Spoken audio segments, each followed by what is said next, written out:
Hello everyone, welcome to Economics and No Galaxy and welcome in the regular lecture series for LLB first year of Rajasthan University, Matsya University and other universities either in 3-year law or 5-year law. ये चीज आपको ध्यान रखनी है that we are running the regular lecture series. तो एक एक question जो 20-20 मार्क्स में आता है उसके ऊपर मैं आपको सेपरेट लेक्चर प्रोवाइड कर रहा हूँ हर एक टॉपिक के ऊपर लेकर। सो इन टुडेज क्लास आपको मालूम है दैट व्हाट इज कॉन्ट्रैक्ट।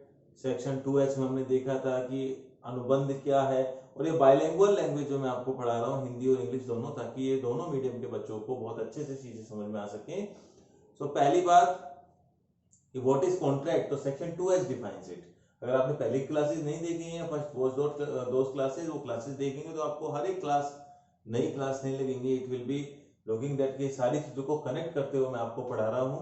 तो सेक्शन 2H में आपने देखा था an agreement which is enforceable by law, और एनफोर्सेबिलिटी के लिए क्या होना चाहिए, ऐसा ठहराव जो विधिता प्रवर्तनीय है, और प्रवर्तनीयता के लिए क्या होना चाहिए, सेक्शन 10 की बातों को पूरा किया जाना चाहिए। सेक्शन 10 में एक चीज हमने फ्री कंसेप्ट आपने समझ लिया है, स्वतंत्र सहमति आपने समझ लिया है, बहुत इंपॉर्टेंट टॉपिक था, मैंने 3 पार्ट्स में उसको कराया है। आज सक्षम पक्षकारों के बारे में आपको इंट्रोडक्शन दूंगा, और उसमें माइनॉरिटी को लेकर मोहरी बीबी बनाम धर्मदास घोष का केस, मोहरी बीबी वर्सेस धर्मदास घोष का केस मैं बहुत डिटेल में कराऊंगा। वो लीडिंग केस है, पूछा जाता है 20 मार्क्स में, और मूट कोर्ट में भी कई बार इसको लेकर जो फर्स्ट ईयर वाले बच्चों के लिए जो लीडिंग केस रहता है मोहरी बीबी बनाम धर्मदास घोष का ये रहता है, बहुत लैंडमार्क जजमेंट है। तो उसको मैं एक सेपरेट क्लास में बहुत अच्छे से उसको डिटेलिंग करूंगा, एक एक चीज समझाऊंगा कि उसके बाद क्या क्या चेंज हुआ, ताकि आप सिर्फ सीरीज तक ही कन्फाइन ना रहे, क्योंकि जनरली बच्चे सीरीज से पढ़कर गलती कर बैठते हैं, मार्क्स नहीं आते हैं। तो मैं उस चीज से आपको ऊपर निकालने के लिए, उस चीज से उबारने के लिए मैं आपको एक एक चीज को कराते हुए उसको अलग से लूंगा। तो हम समझते हैं कि पक्षकारों की सक्षमता से आप क्या समझते हैं। ये क्वेश्चन बनता है what understood by competencies of party, और what are the people who are competent to make the contract, कि कौन कौन से व्यक्ति अनुबंध करने के लिए सक्षम है। तो सबसे पहली बात, वो अटेन द मेजोरिटी। अब मेजोरिटी की बात करें, इंडियन मेजोरिटी एक्ट 1875 के अकॉर्डिंग, कौन सा, इंडियन मेजोरिटी एक्ट 1875 कि अब as per Indian Majority Act 1875 a person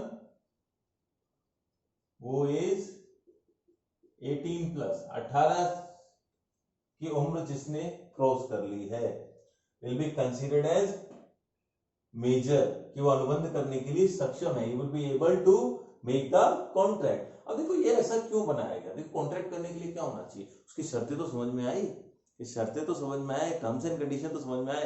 अब लॉ मेकर्स को ये लगा कि 18 से कम का जो लड़का है, लड़की है, जो भी उसको माइनर बोलेंगे, तो वो तो अनुबंध की शर्तें समझ नहीं सकते, that person would not be able to understand the conditions of the contract. So that's why उन्होंने उसको एक एवस की कैटेगरी में डाल दिया, they will keep that person to be minor, तो minor is not capable of making a contract. दूसरी बात कि ऐसा व्यक्ति जो वयस्क है, वयस्कता की बात कौन करेगा, भारतीय वयस्कता अधिनियम 1875, एक ऐसा व्यक्ति जिसने 18 वर्ष की आयु पूर्ण कर ली हो।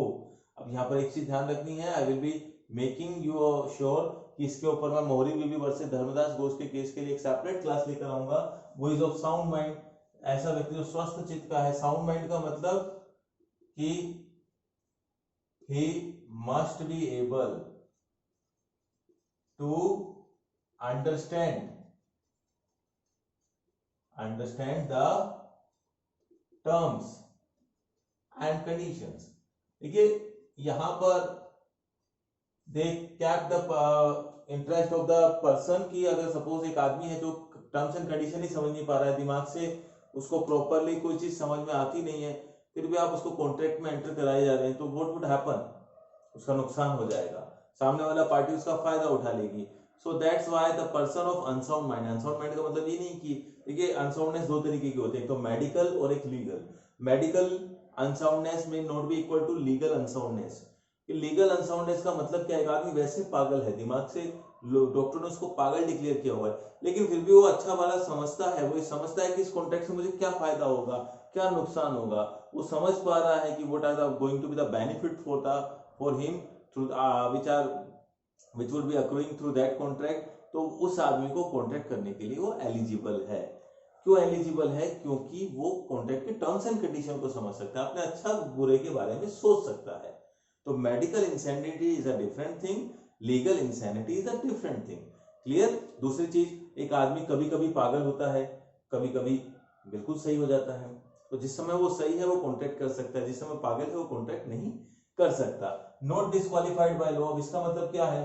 सपोज कि ऐसी उसको विधि द्वारा अयोग्य घोषित ना किया गया हो जिसका कि वो जिसके अधीन वह आता है।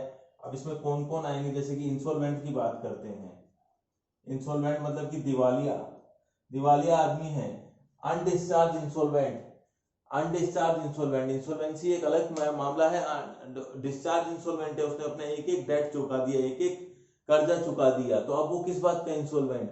अब तो वो कॉन्ट्रैक्ट कर सकता है। लेकिन अगर सपोज वो आदमी अनडिस्चार्ज है, उसने अभी किसी का पैसा नहीं चुका और आप उससे कॉन्ट्रैक्ट करने पहुंच गए, तो वो कहां से पैसा देगा भैया? तो he would not be able to discharge the contract. Contract के लिए देखो बात क्या है, डिस्चार्जिंग कैपेसिटी होनी चाहिए। आप ऐसे थोड़ी कॉन्ट्रैक्ट कॉन्ट्रैक्ट खेल रहे हैं। वो बचपन में खेलते थे ना बिजनेस बिजनेस, वो रियलिटी का बिजनेस थोड़ी है। सिमिलरली कॉन्ट्रैक्ट करना है तो उसको निभाना भी है, we have to perform that. तो परफॉर्मेंस के लिए आपको एक चीज ध्यान रखनी है कि परफॉर्मेंस कब हो पाएगी?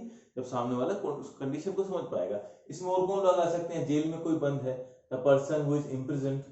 तो ये चीजें हमने सीखी कि वो are the people who are competent to contract. अब इसमें क्वेश्चन कैसे आता है कि पक्षकारों की सक्षमता से आप क्या समझते हैं, तथा एक एवरेज के करारों को का क्या विधि में स्थिति है। would understand by competency of contract with a special reference to agreement made by minor। तो इसके लिए मैं आपको अलग से क्लास कराऊंगा माइनर को। बाकी इन दो चीजों में हमें इतना ज्यादा दिमाग लगाने की जरूरत नहीं है, जो चीजें बताइए उतना लिख देंगे, you will be able to get maximum marks. So thanks for watching, we will meet in next class. अगली क्लास में मैं आपको मोहरी बीबी बनाम धर्मदास घोष का केस बहुत डिटेल में कराऊंगा। सो if you have not subscribed the channel, then first subscribe it and share it to the maximum people ताकि सबका भला हो।